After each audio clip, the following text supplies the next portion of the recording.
Ok, en este video vamos a hablar de lo que son las clases y por qué son tan importantes en la programación orientada a objetos.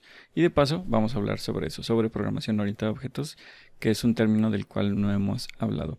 Pero antes vamos a crear un nuevo script acá en nuestra carpeta de scripts. Vamos a crear un nuevo script de C# que vamos a llamar car, de auto.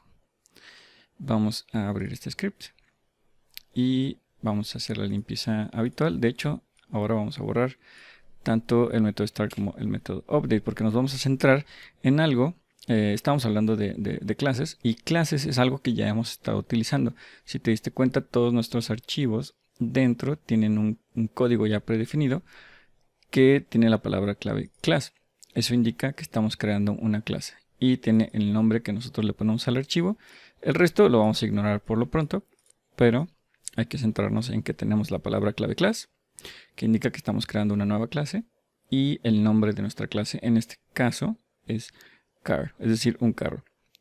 Y las clases son es parte de los fundamentos de la programación orientada a objetos, porque este tipo de programación se basa en que nuestro código está construido de forma que representa objetos de la vida real. Todos los objetos de la vida real, todos los objetos que tú tienes ahorita, o en tu escritorio, o en tu cuarto, o en tu casa, o en donde sea, tienen dos cosas principalmente. Una de esas cosas es propiedades y la otra cosa es funcionalidad. Cumplen alguna función.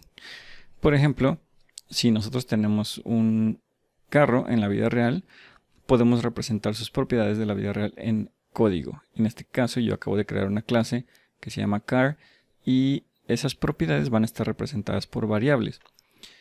En este caso, las variables, por ejemplo, un carro puede tener, vamos a decir, un color, ¿no? Entonces yo voy a representar con un string el color, y este auto es blanco, vamos a decirlo.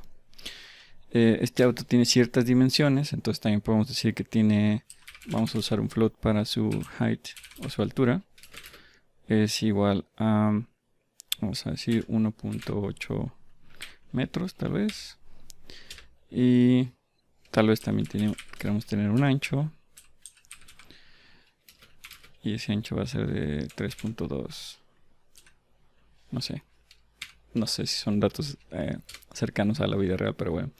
El chiste es que las propiedades de un auto pueden ser representadas en variables, y la funcionalidad de este auto puede ser representada en métodos. Es decir, dentro de una clase tenemos principalmente dos cosas. Una son propiedades representadas como variables, y otra es funcionalidad representada como métodos. En este caso, un carro tiene muchas funcionalidades dentro. Una de ellas podría ser, no sé, acelerar, por ejemplo, ¿no? Voy a crear un método, yo lo voy a llamar gas, y significa acelerar, por ejemplo, ¿no?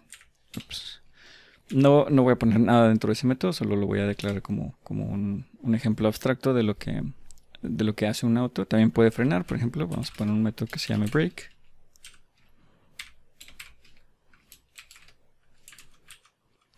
No sé si puedo usar la palabra brake, porque la palabra brake es una palabra reservada. No, sí puedo. Lo hice con mayúscula por eso.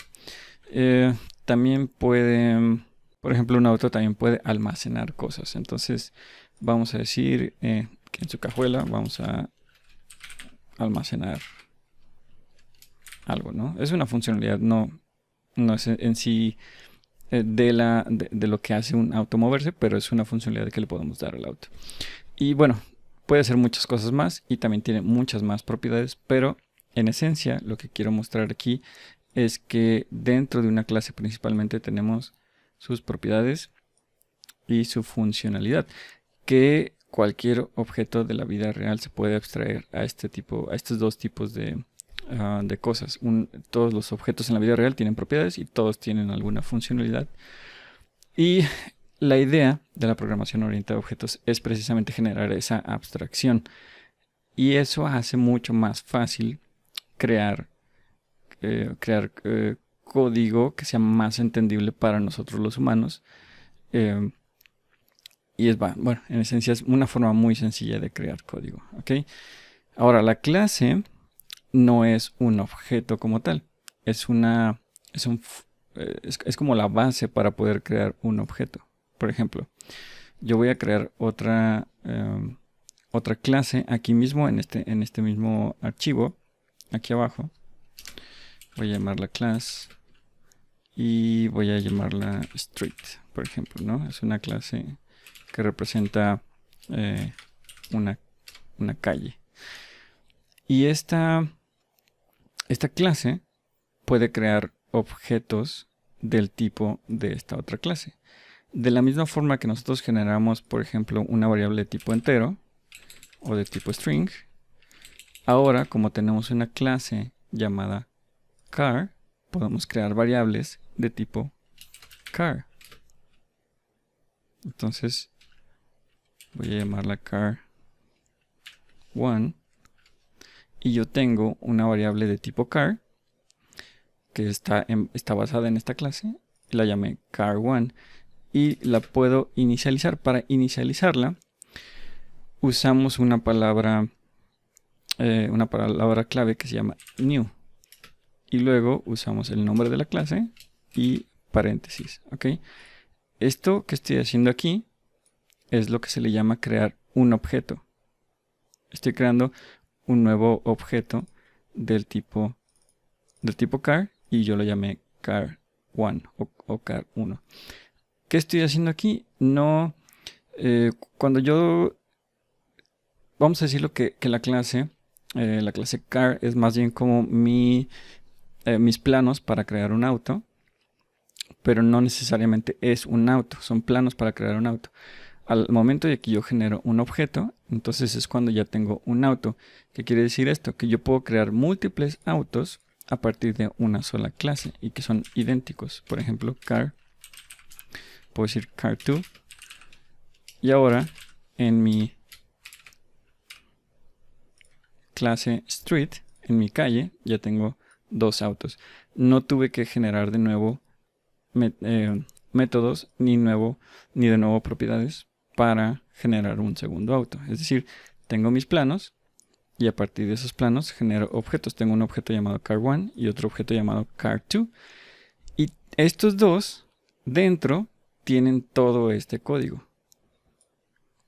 ¿Ok? Esa es la base es la base de lo que se le llama programación orientada a objetos. Yo tengo una clase que es a partir de la cual yo puedo crear objetos y estoy creando objetos a partir de esa clase. Y cada uno de estas dos variables adentro tiene todo el código que tiene mi clase car. Por el momento no vamos a trabajar con múltiples clases en nuestros ejercicios porque esto es un curso muy básico. Y esto es solamente para que entiendas que cuando hablamos de programación orientada a objetos estamos hablando de que tienes unos fundamentos creando clases y que a partir de esas clases tú puedes crear objetos. ¿Ok? Es por eso que se le llama así. Bien importante, habíamos hablado anteriormente de tipos de datos primitivos y lo que estamos haciendo es crear aquí otro tipo de dato nuevo, el tipo de dato car. Y esto no es un tipo de dato primitivo. Esto es lo que se le llama un tipo de dato no primitivo. Existen más tipos de datos no primitivos como estructuras, arreglos y otros más, pero eso los vamos a ver más adelante.